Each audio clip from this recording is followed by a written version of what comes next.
Paraiso Verde, or literally means green paradise. This is one of those philodendrons that I have seen during the plant expo in Thailand, but this one was given to me by my cousin Inching during my birthday last year. If you're new to my channel, hope you can subscribe.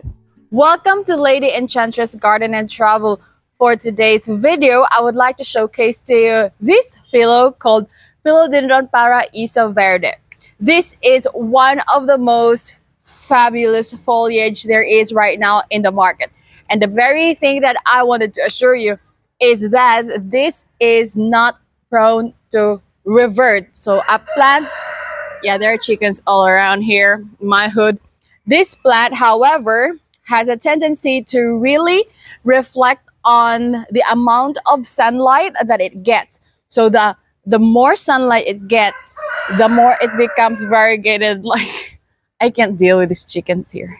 Anyways, if you want to know about the details for this plant, there's nothing special about growing this particular philodendron than the rest of the philodendrons, like for this one, for the Alba bourgeoiana. But I am gonna tell you each of the plant's story. The chickens are unbelievable. The plant story of these leaves, like why is it the marbling is like this? Why is this other marbling is more on this foliage? Why does this particular leaf looks so different? Then hope you watch the rest of the video. Just like the steak, the key thing that we are looking here is the marbling. You are looking at a leaf that, for me personally, and probably some other enthusiasts would agree, that this is the perfect marbling. It's like the leaf should be a composition of, like in the steak, a fat and the lean part. So you can take a close look in each of these leaves and how they are different.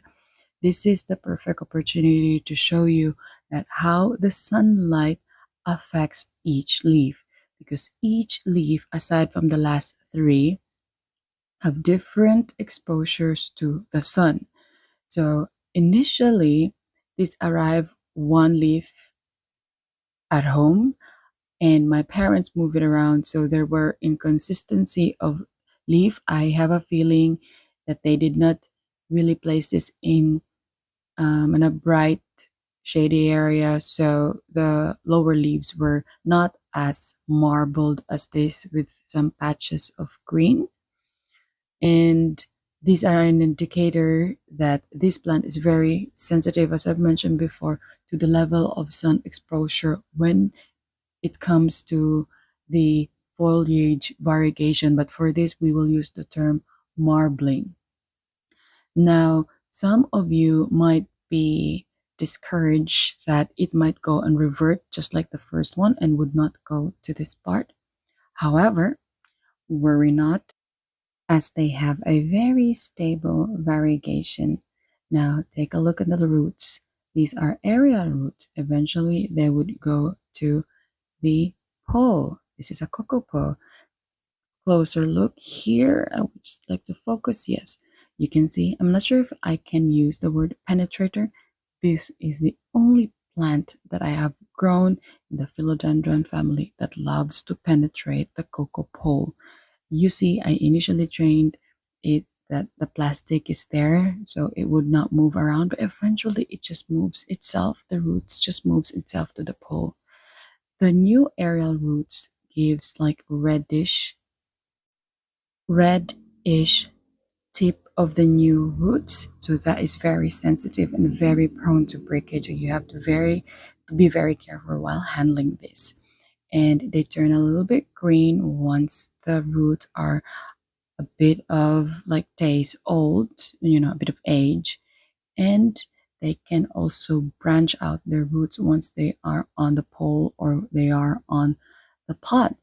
Now, obviously, this needs to be repotted, so I'm just going to show you what it is. And I will surely do a half-year review again to this, because my experience, this has been a very fast grower for a philodendron.